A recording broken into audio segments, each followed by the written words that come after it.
Shekinah T വിയുടെ പ്രേക്ഷകരായ പ്രിയ സഹോദരി സഹോദരന്മാരെ, ഇന്ന് ജൂലൈ 3-ാം തീയതി സഭ മാർത്തോമാ ശ്ലീഹായുടെ ദുഗ്രാന തിരുനാൾ ആഘോഷിക്കുന്നു.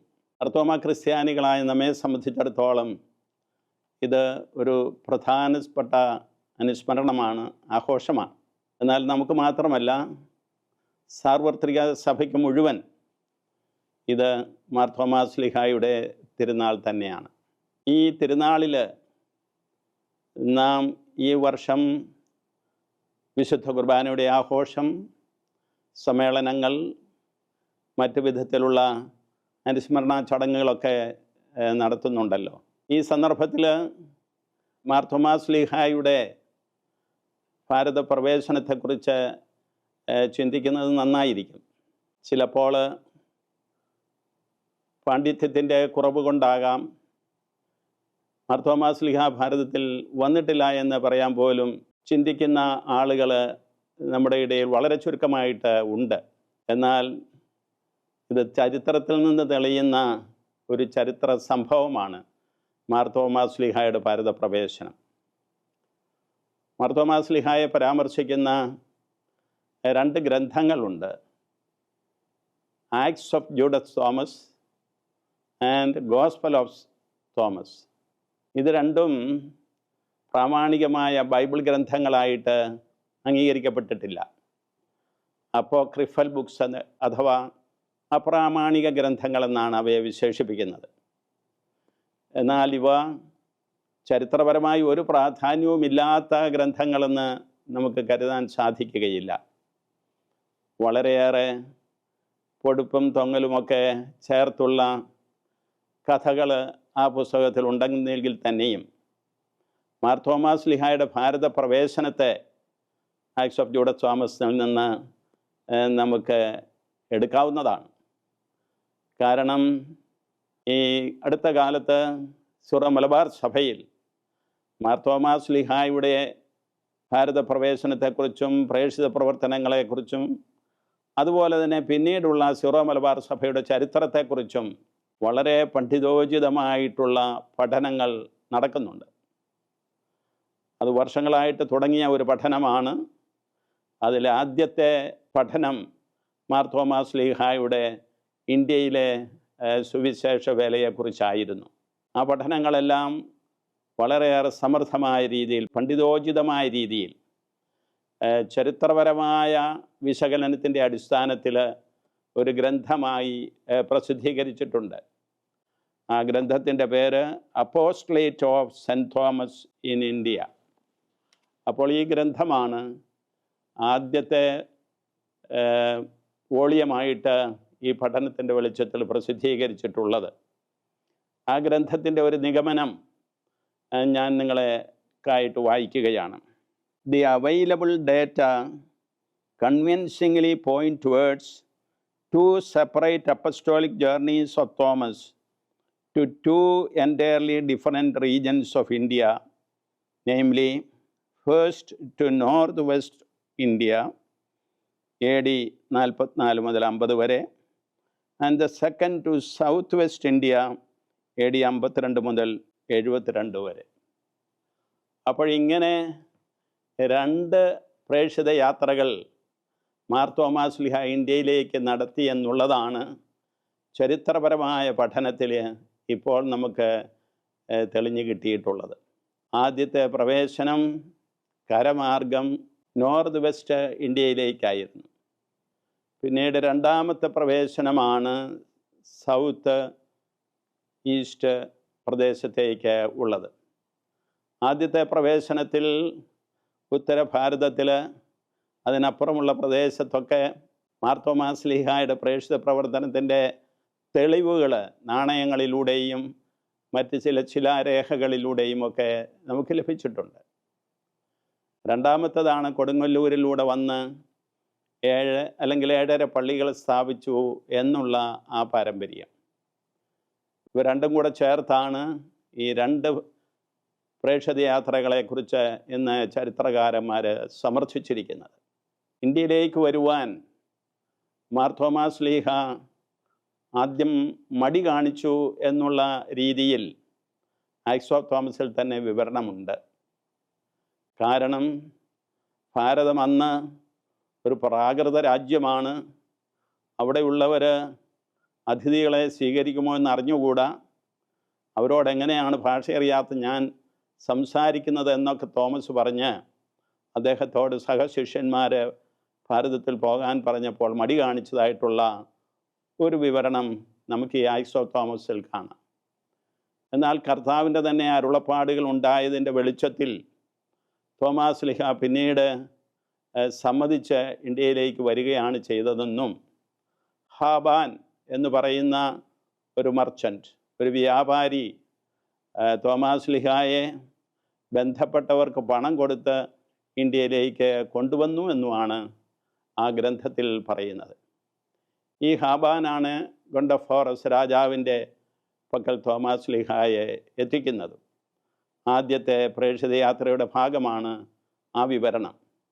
അപ്പോൾ അങ്ങനെയുള്ള ആ വിവരണവും കൊടുങ്ങല്ലൂരിൽ വന്നിറങ്ങി പിന്നീട് നടത്തിയ യാത്രകളിലൂടെ 7 ക്രൈസ്തവ സമൂഹങ്ങളെ സ്ഥാപിക്കുന്നതുമെല്ലാം നമ്മുടെ മനസ്സുകളിൽ തെളിഞ്ഞു നിൽക്കുന്നു. ഞാൻ തക്കല രൂപതയിൽ മെത്രാനായി ശുശ്രൂഷ ചെയ്തയാളാണല്ലോ.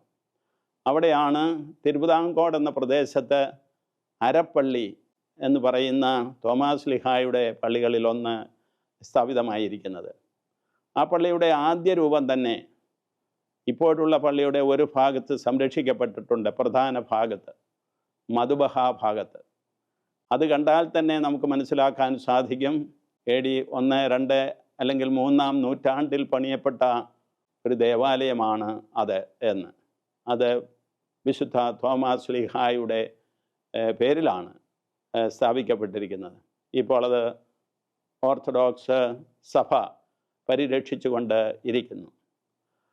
അങ്ങനെയുള്ള തോമാസ് ലീഹായുടെ ആ പ്രേക്ഷിത പ്രവർത്തനത്തിൻ്റെ അടയാളങ്ങൾ വേറെയും പലതുണ്ടെന്ന് ഞാൻ പറയേണ്ടതില്ലല്ലോ. ഏറ്റവും പ്രധാനപ്പെട്ട തെളിവ് ഈ മാർത്തോമാസ് ലീഹായുടെ പ്രേക്ഷിത പ്രവർത്തനങ്ങളിൽ നിന്നും ഉരുവാകിയ ക്രൈസ്തവ സമൂഹങ്ങളുടെ തന്നെ ആദ്യ നൂറ്റാണ്ട് മുതലുള്ള ആ ജീവിതമാണ്, ആ വിശ്വാസ സാക്ഷ്യമാണ്. ഇന്ന് സിറോ മലബാർ സഭ അപ്രകാരം മാർത്തോമാസ് ലീഹായുടെ പ്രേക്ഷിത പ്രവർത്തനത്തിൻ്റെ സാക്ഷ്യം വഹിക്കുന്ന പ്രധാനപ്പെട്ട ഒരു സഭയാണ്. മലങ്കര കത്തോലിക്ക സഭയുണ്ട്, ഓർത്തഡോക്സ് സുറിയാനി സഭയുണ്ട്, ജാക്കോബായ സുറിയാനി സഭയുണ്ട്, മാർത്തോമാ സഭയുണ്ട്, CSI സഭയുടെ ഒരു വലിയ വിഭാഗമുണ്ട്. എല്ലാം മാർത്തോമാ ക്രിസ്ത്യാനികളുടേതാണ്. ഇനി മാർത്തോമാ ക്രിസ്ത്യാനികൾ ലോകത്തിൽ എല്ലാ ഭാഗങ്ങളിലുമായിട്ട് വ്യാപിച്ച് ജീവിച്ച് ക്രൈസ്തവ സാക്ഷ്യം കൊടുക്കുന്നവരാണ്. ഇതെല്ലാം ഈ ദുഗ്രാന തിരുനാളിൽ, ദുഗ്രാന എന്ന് പറഞ്ഞാൽ ഓർമ്മയെന്നാണല്ലോ അർത്ഥം, ഈ ദുഗ്രാന തിരുനാളിൽ നമ്മൾ ഓർമ്മിക്കേണ്ടതാണ്. ഈ ദുഗ്രാന തിരുനാൾ ഇതിൻ്റെ എല്ലാം പശ്ചാത്തലത്തിൽ ദൈവത്തെ നമ്മൾ സ്തുതിക്കേണ്ടതാണ്. ഈ ശ്ലീഹായെ ഭാരതത്തിലേക്ക് അയച്ച് നമ്മുടെ പൂർവികർക്ക് മിശിഹായിലുള്ള വിശ്വാസം പകർന്നു കൊടുത്ത് അവരെ ക്രൈസ്തവ കൂട്ടായ്മയിലേക്ക് മാമോദീസ കൊടുത്ത് സ്വീകരിച്ച ആ വലിയ ചരിത്ര യാഥാർത്ഥ്യം നമ്മുടെ മനസ്സിലെന്നും തെളിഞ്ഞു നിൽക്കണം. പാരമ്പര്യങ്ങളെ മറക്കുന്നവർ അവരുടെ ജീവിതത്തെ തന്നെ മറക്കുകയാണെന്ന് G.K. ചെസ്റ്റർട്ടൺ പറഞ്ഞിട്ടുണ്ട്. പാരമ്പര്യങ്ങളെ കാത്തു സൂക്ഷിച്ചുകൊണ്ടാണ് നമ്മുടെ ജീവിതങ്ങളെ നമ്മൾ അർത്ഥവത്താക്കി തീർക്കുന്നത്. അതുകൊണ്ട് ഈ ചരിത്ര പഠനങ്ങളുടെ വെളിച്ചത്തിൽ ഇന്ന് വെളിവായിട്ടുള്ള ഈ യാഥാർത്ഥ്യം നാം മറന്നു പോകാതിരിക്കണമെന്ന് ഈ സന്ദർഭത്തിൽ ഞാൻ നിങ്ങളെ ഓർമ്മിപ്പിക്കുകയാണ് ചെയ്യുന്നത്. പ്രിയമുള്ളവരെ, മാർത്തോമാസ് ലീഹായെക്കുറിച്ച് 4 പരാമർശങ്ങൾ സുവിശേഷത്തിൽ നമുക്ക് കാണാൻ സാധിക്കും. ഇവ 4 രേഖപ്പെടുത്തിയിരിക്കുന്നത് വിശുദ്ധ യോഹന്നാൻ ശ്ലീഹായാണ്. അപ്പോൾ യോഹന്നാൻ ശ്ലീഹായുടെ ഇന്ന് 4 പരാമർശങ്ങൾ നിങ്ങൾക്കെല്ലാവർക്കും തന്നെ അറിവുള്ളതാണെങ്കിലും പെട്ടെന്ന് ഞാനൊന്ന് നിങ്ങളുടെ മുമ്പിൽ ഉണർത്തിക്കുകയാണ്. ഒന്നാമത്തത്, കർത്താവ് ബഥാനിയയിലേക്ക് പോകാൻ പോകുന്നു. ലാസർ മരിച്ചെന്നറിഞ്ഞാണ് പോകുന്നത്. അപ്പോഴാണ് ശിഷ്യന്മാർ നമ്മുടെ കർത്താവിനോട് പറഞ്ഞു, യഹൂദർ നിന്നെ കല്ലെറിയാനായിട്ട് അവിടെ നോക്കിയിരിക്കുകയാണ്, അതിനാൽ ഇപ്പോൾ പോകേണ്ടതില്ല എന്ന്. ആ സന്ദർഭത്തിൽ മാർത്തോമാസ് ലീഹ മുന്നോട്ട് വന്ന് കർത്താവിനോട് പറഞ്ഞു, മറ്റ് ശിഷ്യന്മാരോടായിട്ട് പറയുകയാണ്, നമുക്കും പോയി അവനോടൊപ്പം മരിക്കാം എന്ന്. അത്രമാത്രം ഒരു വിശ്വാസധീരതയാണ് മാർത്തോമാ ശ്ലീഹായിൽ നമ്മൾ കാണുന്നത്. കർത്താവിൻ്റെ പരസ്യ ജീവിതകാലത്ത് തന്നെ ഈ ധീരത ആദ്യം പ്രകടിപ്പിച്ച ശ്ലീഹ മാർത്തോമാ ശ്ലീഹായാണ്. അപ്പോൾ അത് ഒന്നാമതായിട്ട് നമ്മുടെ ശ്രദ്ധയിൽ പെടേണ്ട ഒരു സത്യമാണ്. നമുക്കും പോയി അവനോടുകൂടി മരിക്കാം എന്നുള്ള ആ ഒരു രക്തസാക്ഷിത്വത്തിൻ്റേതായിട്ടുള്ള ചൈതന്യം. പിന്നീട് കർത്താവ് ബഥാനിയായിൽ പോകുന്നതും ലാസറിനെ പുനരുജ്ജീവിപ്പിക്കുന്നതുമെല്ലാം നമുക്കറിയാം. അങ്ങനെയുള്ള ഒരു ധൈര്യം തോമാസ് ശ്ലീഹായിൽ ഉണ്ടായിരുന്നു. വാസ്തവത്തിൽ തോമാസ് ശ്ലീഹായുടെ യഥാർത്ഥ പേര് ജൂഡസ് തോമസ് എന്നായിരുന്നു. തോമ എന്ന പേര് താമ എന്ന പേരിൽ നിന്നും വന്നതാണ്. താമ എന്ന് സുറിയാനിയിൽ പറഞ്ഞാൽ ഇരട്ട എന്നാണ് അർത്ഥം. അപ്പോൾ ഇരട്ട തോമ, ഇരട്ട എന്നുള്ള അർത്ഥത്തിലാണ് തോമ എന്ന പേര് കൊടുക്കപ്പെട്ടത്. ജൂഡസ് എന്നുള്ളതായിരുന്നു യഥാർത്ഥത്തിലുള്ള പേര്. പക്ഷേ കർത്താവിൻ്റെ ഒരു ഇരട്ട സഹോദരനെ പോലെ കർത്താവ് തോമായെ കരുതിയിരുന്നുവെന്നാണ് മാർത്തോമാ ക്രിസ്ത്യാനികൾ വിശ്വസിക്കുന്നത്. അതുകൊണ്ട് തോമ എന്നുള്ള, അതായത് ഇരട്ട എന്നുള്ള ആ പേര് അദ്ദേഹത്തിൻ്റെ പേരായി മാറി ജൂഡസ് വിസ്മരിക്കപ്പെടുകയും ചെയ്തു. എന്നാൽ ആക്ട്സ് ഓഫ് ജൂഡസ് തോമസ് എന്നാണ് ആ പുസ്തകം രേഖപ്പെടുത്തിയിരിക്കുന്നത്. അപ്പോൾ അതുകൊണ്ട് തന്നെ അതിൻ്റെ ചരിത്ര പ്രാധാന്യം നമുക്കറിയാം. താമ എന്ന സുറിയാനി പദം ലത്തീൻ ഭാഷയിലേക്ക് തർജ്ജമ ചെയ്തപ്പോഴാണ് ഡീഡിമൂസ് എന്ന് മലയാളത്തിൽ പറയും, ഡീഡിമൂസ് എന്ന പേര് തോമാസ് ശ്ലീഹായ്ക്ക് വന്നിട്ടുള്ളത്. ഡീഡിമൂസ് എന്ന് പറഞ്ഞാലും താമ അഥവാ തോമ എന്നാണ് അർത്ഥം. അപ്പോഴുള്ള ആ തോമാസ് ശ്ലീഹ ഒരു ഇരട്ട സഹോദരനെ പോലെ ഈശോയോടൊപ്പം വ്യാപരിച്ചിരുന്നവൻ എന്ന അർത്ഥത്തിൽ ഇന്ന് വിശ്വാസികൾ അദ്ദേഹത്തെ വാഴ്ത്തുന്നു, അദ്ദേഹത്തെ വണങ്ങുന്നു. അപ്പോൾ ഒന്നാമത്തെ പരാമർശം അവിടെയാണ്. രണ്ടാമത്തെ പരാമർശം നമ്മുടെ കർത്താവ് ശിഷ്യന്മാരോട് ഹൃദ്യമായിട്ട് തൻ്റെ ജീവിത ലക്ഷ്യത്തെക്കുറിച്ചും താൻ ഈ ലോകം വിട്ട് പോകാൻ പോവുകയാണെന്നുമൊക്കെയുള്ള കാര്യങ്ങൾ പറഞ്ഞ് സംസാരിക്കുന്ന ദീർഘമായ പ്രഭാഷണമാണ്. Apostolic discussion of our Lord Jesus Christ to the disciples. അതിൽ തന്നെയാണ് യൂക്കറിസ്റ്റിക് ഡിസ്കോഴ്സും വരുന്നത്. അപ്പോൾ അങ്ങനെയുള്ള ആ സംഭാഷണ സന്ദർഭത്തിൽ ശിഷ്യന്മാർ ദുഃഖിതരായിരുന്നപ്പോൾ ഈശോ അവരോട് പറഞ്ഞു, നിങ്ങൾ ആകുലചിത്തരാകേണ്ട, ഞാൻ പോകുന്നത് നിങ്ങൾക്ക് നല്ലതാണ് എന്നൊക്കെ, ഞാൻ പോകുന്ന വഴി നിങ്ങൾക്കറിയാം. അപ്പോഴാണ് തോമാസ് ശ്ലീഹ പറയുന്നത്, കർത്താവേ, നീ എങ്ങോട്ട് പോകുന്നെന്ന് ഞങ്ങൾക്ക് അറിഞ്ഞുകൂടാ, പിന്നെ എങ്ങനെ ആ വഴി അറിയുന്നത്? അപ്പോൾ നമ്മുടെ വിശ്വാസത്തിൻ്റെ വലിയൊരു വെളിപ്പെടുത്തൽ ഈശോ തോമായോടെന്നതായി നമുക്കെല്ലാവർക്കും തന്നിരിക്കുകയാണ്. തോമ, നീ ഇതുവരെയും എന്നെ കണ്ടിട്ട് മനസ്സിലാക്കിയിട്ടില്ലേ? I am the way, the truth and the life. ഞാൻ ആകുന്നു വഴിയും സത്യവും ജീവനും. ഈശോയാകുന്ന വഴിയിൽ നാം സത്യം കണ്ടെത്തുന്നു, ജീവൻ പ്രാപിക്കുന്നു. ഇതാണ് സഭയിലൂടെ ഇന്ന് നമ്മൾ അനുഭവിക്കുന്നത്. ഈശോയുടെ മാർഗം നാം സുവിശേഷങ്ങളിൽ നിന്നും സഭയുടെ പ്രബോധനങ്ങളിൽ നിന്നും മനസ്സിലാക്കുന്നു. ആ മാർഗത്തിലൂടെ നമ്മൾ ചരിച്ചുകൊണ്ട് നമ്മൾ സത്യം ഗ്രഹിക്കുന്നു. സത്യമെന്ന് പറഞ്ഞാൽ ദൈവത്തിൻ്റെ അവസ്ഥയാണ്. സത്യമെന്ന് പറഞ്ഞാൽ whatever is as it is, എന്തായിരിക്കുന്നുവോ അത് അതുപോലെ ആയിരിക്കുന്നതാണ് സത്യം. എല്ലാം അതുപോലെ ആയിരിക്കുന്നത് ദൈവത്തിൽ മാത്രമാണ്. അപ്പോൾ ദൈവത്തിൽ നിന്നുള്ള ആ സത്യം ഈ പ്രപഞ്ചത്തിലും നമ്മളിലുമൊക്കെ പ്രകാശിതമാണ്. ആ യഥാർത്ഥ സത്യം നമ്മൾ ഗ്രഹിക്കുന്നത് കർത്താവായ ഈശോ മിശിഹായുടെ സുവിശേഷത്തിൽ നിന്നാണ്, ഈശോയിൽ നിന്നാണ് എന്ന് നമുക്ക് പറയാൻ സാധിക്കും. അതുപോലെ തന്നെ നാം ദൈവത്തിൽ ജീവിക്കുന്നത്, മനുഷ്യരായി ജീവിക്കുന്നത് മാതാപിതാക്കന്മാരിൽ നിന്നും നമ്മൾ സ്വീകരിക്കുന്ന ജീവൻ വഴിയായിട്ടാണ്. ആ ജീവനിൽ തന്നെ ദൈവം നിക്ഷേപിക്കുന്ന ആത്മാവ് നമുക്കുണ്ട്. പക്ഷേ അതിനെ കൂടുതൽ ദൈവികമായ നിലയിലേക്ക് ഉയർത്തുന്നത് നമ്മുടെ മാമോദീസായിലൂടെയാണ്. അങ്ങനെ നമ്മൾ ദൈവിക ജീവൻ പ്രാപിക്കുന്നതും കർത്താവായ ഈശോ മിശിഹായിലൂടെയാണ്. അപ്പോൾ ഞാനാകുന്നു വഴിയും സത്യവും ജീവനും എന്നുള്ള ആ പ്രബോധനത്തിൻ്റെ ആ വെളിപാടിൻ്റെ രഹസ്യവും നമുക്ക് ലഭിച്ചത് മാർത്തോമാ ശ്ലീഹ വഴിയാണ്. മൂന്നാമതായിട്ടുള്ളത് കർത്താവിൻ്റെ ഉത്ഥാനത്തിന് ശേഷമുള്ള ഒരു സംഭവമാണ്. കർത്താവ് ശിഷ്യന്മാർക്ക് പ്രത്യക്ഷപ്പെടുന്നു. അപ്പോൾ തോമാസ് ശ്ലീഹ ഇല്ല. അവരെല്ലാവരും കർത്താവിനെ ഉത്ഥിതന എന്നുള്ള ആ മഹത്വത്തിൽ കാണുന്നു. തോമായോട് മറ്റുള്ളവർ ഞങ്ങൾ ഈശോയെ കണ്ടു എന്ന് പറഞ്ഞപ്പോൾ തോമായിക്ക് അതിശക്തമായ ആഗ്രഹം വരികയാണ് ഈശോയെ കാണാനായിട്ട്.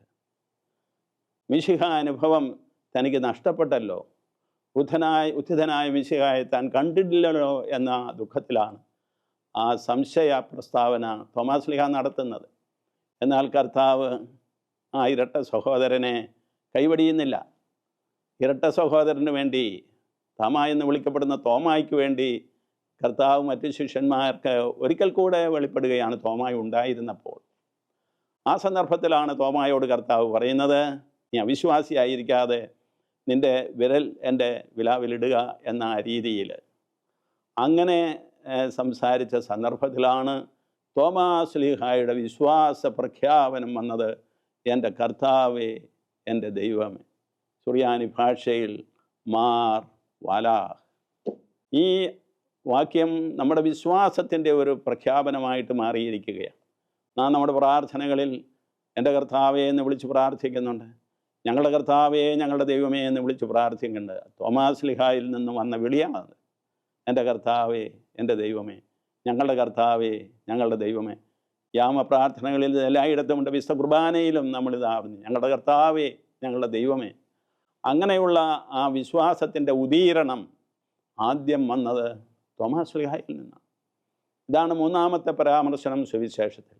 നാലാമത്തത്, നമ്മുടെ കർത്താവിൻ്റെ ഉത്ഥാനത്തിന് ശേഷം ശിഷ്യന്മാർ അല്പം ഭഗ്നാശരായി മീൻ പിടിക്കാൻ വീണ്ടും പോകുന്നുണ്ട്. പത്രോസും കൂട്ടരും പോയപ്പോൾ തോമാസ് ശ്ലീഹായും അക്കൂട്ടത്തിൽ ഉണ്ടായിരുന്നുവെന്ന് പ്രത്യേകം രേഖപ്പെടുത്തിയിട്ടുണ്ട്. ശിഷ്യരുടെ ആ കൂട്ടായ്മയിൽ അപ്പോഴും തോമാസ് ശ്ലീഹായുണ്ട്. അപ്പോൾ പ്രിയ സുഹൃത്തുക്കളെ, ഈ ദിവസത്തിൽ എനിക്ക് പറയാനുള്ളത്, ഇപ്രകാരം സുവിശേഷത്തിൽ നിറഞ്ഞു നിൽക്കുന്ന തോമാസ് ശ്ലീഹ ഈ ഭാരതത്തിൽ നമുക്ക് വന്ന് നൽകിയ ആ വിശ്വാസ ചൈതന്യം നാം എത്രമാത്രം കരുതലോടെ, എത്രമാത്രം ശ്രദ്ധയോടെ, എത്രമാത്രം പ്രതീക്ഷയോടെ കാത്തു സൂക്ഷിക്കേണ്ടതാണ്. നമ്മൾ ഭാഗ്യപ്പെട്ടവരാണ്. ഒരു ശ്ലീഹായുടെ തന്നെ പ്രബോധനത്തിൽ നിന്ന് നേരിട്ട് വിശ്വാസം സ്വീകരിച്ചവരുടെ പരമ്പരയായിട്ട് ഈ ലോകത്തിൽ ജീവിക്കാൻ ഭാഗ്യം ലഭിച്ചവരായിട്ടുള്ള ഭാരതത്തിലെ ക്രൈസ്തവർ, മാർത്തോമാ ക്രിസ്ത്യാനികൾ എത്രമാത്രം ഭാഗ്യമുള്ളവരാണ് എന്ന് നാം ചിന്തിക്കണം, ധ്യാനിക്കണം, പ്രാർത്ഥിക്കണം ഈ ദിവസത്തിൽ പ്രത്യേകമായിട്ട്. തോമാസ് ശ്ലീഹായിൽ നിന്ന് നമുക്ക് ലഭിക്കുന്ന വലിയ ഒരു ചൈതന്യം, അത് മിശിഹാ രഹസ്യത്തിലുള്ള ഒരു നമ്മുടെ ആഴപ്പെടലാണ്. മിശിഹാ രഹസ്യം, the mystery of Christ was the keynote of the faith in Jesus Christ. അതേക്കുറിച്ച് വിശുദ്ധ യോഹന്നാൻ എഴുതിയ സുവിശേഷത്തിൽ ഒരു തിരുവചനമുണ്ട്. ആ തിരുവചനം ഞാനിവിടെ ഉദ്ധരിക്കുകയാണ്. അവനിൽ വിശ്വസിക്കുന്നവരാരും നശിച്ചു പോകാതെ നിത്യജീവൻ പ്രാപിക്കേണ്ടതിന് തൻ്റെ ഏകജാതനെ തന്നെ ലോകത്തിന് വേണ്ടി നൽകാൻ തക്ക വിധം ദൈവം അത്രമാത്രം ലോകത്തെ സ്നേഹിച്ചു. ദൈവത്തിൻ്റെ സ്നേഹത്തിൻ്റെ ഒരു മാതൃകയാണ്, അടയാളമാണ്, രൂപമാണ് ഈശോ മിശിഹ. ആ ഈശോയെ അയച്ചുകൊണ്ട് ദൈവം തൻ്റെ സ്നേഹം പ്രകടിപ്പിച്ചു. ആ ഈശോ തൻ്റെ സ്നേഹം മനുഷ്യവംശത്തിന് വേണ്ടി എങ്ങനെ പ്രകാശിപ്പിച്ചു എന്ന് നമുക്കറിയാം. എല്ലാവിധ പ്രതിസന്ധികളിലും ക്ലേശങ്ങളിലും എല്ലാം അടിയുറച്ചു നിന്നുകൊണ്ട് പിതാവായ ദൈവത്തിൻ്റെ ഹിതം നിറവേറ്റി നമ്മെ എല്ലാവരെയും പാപത്തിൻ്റെ തിന്മയിൽ നിന്ന്, ആ ബന്ധനത്തിൽ നിന്ന് വിടുവിച്ച് രക്ഷയുടെ അനുഭവത്തിലേക്ക് കൊണ്ടുവന്നു. ഇതാണ് മിശിഹാ രഹസ്യം. ഈ മിശിഹാ രഹസ്യമാണ് തോമാസ് ശ്ലീഹ സ്വയം അനുഭവിച്ചതും നമുക്ക് അനുഭവവേദ്യമാക്കി തന്നിട്ടുള്ളതും. അതുകൊണ്ട് ആ മിശിഹാ അനുഭവത്തിൻ്റെ കാര്യം വളരെയേറെ പ്രധാനപ്പെട്ടതാണ് ഈ കാലഘട്ടത്തിൽ പ്രത്യേകിച്ച്. കാരണം നാം ഒക്കെ ലൗകികരായിട്ട്, ഭൗതികരായിട്ട് ജീവിക്കുവാൻ സ്വയം പ്രേരിതരാകുന്നവരാണ്. ലോകത്തിൻ്റെ വിളി എപ്പോഴും നമ്മുടെ മുന്നിലുണ്ട്. എന്നാൽ നമുക്ക് ആവശ്യകമായിരിക്കുന്നത് ദൈവത്തിൻ്റെ വിളി മനസ്സിലാക്കുക എന്നുള്ളതാണ്. കർത്താവ് തൻ്റെ ജീവിതത്തിലും ലോകത്തിൻ്റെ വിളിയാൽ പ്രേരിതനായ സന്ദർഭമുണ്ട്. ഒരു സന്ദർഭം ഞാൻ നിങ്ങളുടെ മുമ്പിൽ അവതരിപ്പിക്കുന്നത് ഗത്സമനിയിലെ പ്രാർത്ഥനയുടെ സംഭവത്തിലാണ്. പിതാവായ ദൈവത്തിൻ്റെ ഹിതമനുസരിച്ച് താൻ ഏറ്റെടുക്കേണ്ട രക്ഷാകർമ്മത്തിൻ്റേതായിട്ടുള്ള ആ ഭീകരത, ആ സഹനത്തിൻ്റെ ആഴം, ആ കുരിശുമരണത്തിൻ്റെ വേദന, ഇതെല്ലാം കണ്ട് ലോകത്തിൻ്റെ രീതിയിൽ ചിന്തിച്ച കർത്താവ് പറയുകയാണ്, ഈ കാസ എന്നിൽ നിന്ന് അകന്നു പോകട്ടെ എന്ന്. ലൗകിക ചിന്തയാണ്, മാനുഷികമായ ചിന്തയാണ്. തൻ്റെ മനുഷ്യത്വത്തിലാണല്ലോ കർത്താവ് നമ്മെ രക്ഷിച്ചത്. അപ്പോൾ അങ്ങനെയുള്ള ആ മാനുഷികമായ ചിന്ത ഉടനടി കർത്താവ് മാറ്റിക്കൊണ്ട് പറയുകയാണ്, എന്നാൽ എൻ്റെ ഹിതമല്ല അങ്ങയുടെ ഹിതം നിറവേറട്ടെ. അപ്പോൾ ദൈവമായ പിതാവിൻ്റെ ഹിതമനുസരിച്ച് മനുഷ്യർക്ക് വേണ്ടി തന്നെ സമർപ്പിച്ച് സഹിച്ച് കുരിശുമരണം ഏറ്റെടുത്ത് ഉത്ഥാനം ചെയ്ത് മനുഷ്യവർഗത്തെ ഉത്ഥാന അനുഭവത്തിലേക്ക് കൊണ്ടുവന്ന ആ നമ്മുടെ കർത്താവിൻ്റെ ജീവിത സാക്ഷ്യം സ്വന്തം ജീവിതത്തിലും പകർത്തിയവനാണ് മാർ തോമാസ് ശ്ലീഹ. ഭാരതത്തിലേക്ക് വരാൻ മടി കാണിച്ചു എന്ന് നമ്മൾ പറയുന്നല്ലോ. അത് ചരിത്രപരമായിട്ട് തെളിയിക്കാൻ നമുക്ക് സാധിക്കുകയില്ല എങ്കിൽ തന്നെയും അതിൻ്റെ പിന്നിലും തോമായുടെ ചിന്തയുണ്ട്. അങ്ങനെ വന്ന തോമാസ് ശ്ലീഹയാണ് ഈ ഭാരതത്തിലെ വളരെയേറെ പരിപരുത്ത സാഹചര്യങ്ങളിലൂടെ നടന്ന് ഏഴരപ്പള്ളികൾ സ്ഥാപിക്കുന്നത്. നമ്മുടെ മലയാറ്റൂർ പള്ളിയും ശ്ലീഹ സന്ദർശിച്ചതായിട്ട് പാരമ്പര്യത്തിൽ നാം മനസ്സിലാക്കുന്നു. അതുപോലെ തന്നെ മൈലാപ്പൂരിൽ വെച്ചുള്ള കുന്തത്താൽ കുത്തപ്പെട്ട് മരണമടയുന്ന തോമാസ് ശ്ലീഹ, അവിടുത്തെ രക്തസാക്ഷിത്വം ഇന്ന് നമുക്ക് കർത്താവായ ഈശോ മിശിഹായുടെ മരണത്തിന് സദൃശ്യമായിട്ട് നമ്മുടെ മനസ്സുകളിൽ തെളിഞ്ഞു വരികയാണ്. അങ്ങനെ ഈശോ നമുക്ക് വേണ്ടി മരിച്ചതുപോലെ ഭാരതത്തിലെ ക്രൈസ്തവർക്ക് വേണ്ടി രക്തസാക്ഷിത്വം വരിച്ച മാർ തോമാസ് ശ്ലീഹ കർത്താവിനോടൊപ്പം ഇന്ന് ഉത്ഥിതനായിട്ട് സ്വർഗത്തിൽ കഴിയുന്നു. നമുക്ക് വിശ്വാസത്തിൻ്റെ ചൈതന്യം തുടർന്നും പകർന്നു തന്നുകൊണ്ടിരിക്കുന്നു. നമ്മുടെ പ്രാർത്ഥനകളുടെ എല്ലാം ഒരു നിക്ഷേപാലയമായ ഹൂദ്ര എന്ന് പറയുന്ന ഒരു സോഴ്സ് ബുക്കുണ്ട്. സുറിയാനി സോഴ്സ് ബുക്കാണ്. ബച്ചാൻ എന്ന് പറയുന്ന ഒരു വലിയ ലിറ്റർജി പണ്ഡിതനാണ് അത് ക്രോഡീകരിച്ചത്. ആ ഹൂദ്രായുടെ ഒരു പ്രാർത്ഥന ഞാൻ നിങ്ങളുടെ മുമ്പിൽ വായിക്കുകയാണ്. By the Holy Spirit apostle Thomas was sent to the fearful place of the Indians, and by the means of signs and wonders he turned those who were in error and rooted out the error of their idolatry that the evil one had sown in his embittered inclination.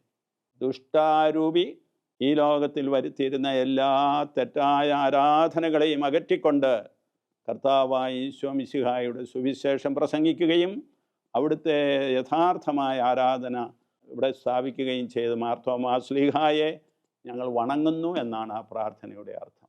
അപ്പോൾ Thomas ശ്ലീഹായുടെ പ്രേക്ഷിത പ്രവർത്തനത്തിൻ്റെ ഇന്നത്തെ ഫലങ്ങളാണ് നാം ഓരോരുത്തരും. അത് നമ്മൾ മനസ്സിലാക്കണം.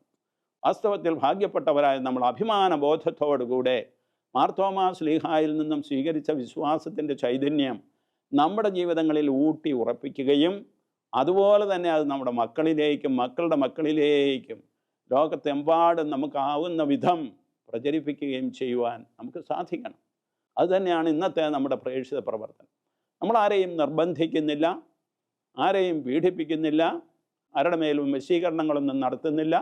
പിന്നെയോ ഹൃദ്യമായിട്ട് നാം സുവിശേഷത്തിൻ്റെ നന്മകൾ സ്വയം അനുഭവിച്ചു ജീവിക്കുന്നു, അത് മറ്റുള്ളവരെ അറിയിക്കുന്നു, അത് സ്വീകരിക്കുന്നവർക്ക് സ്വീകരിക്കുവാനുള്ള സാഹചര്യം ഒരുക്കുന്നു. അത്രമാത്രം.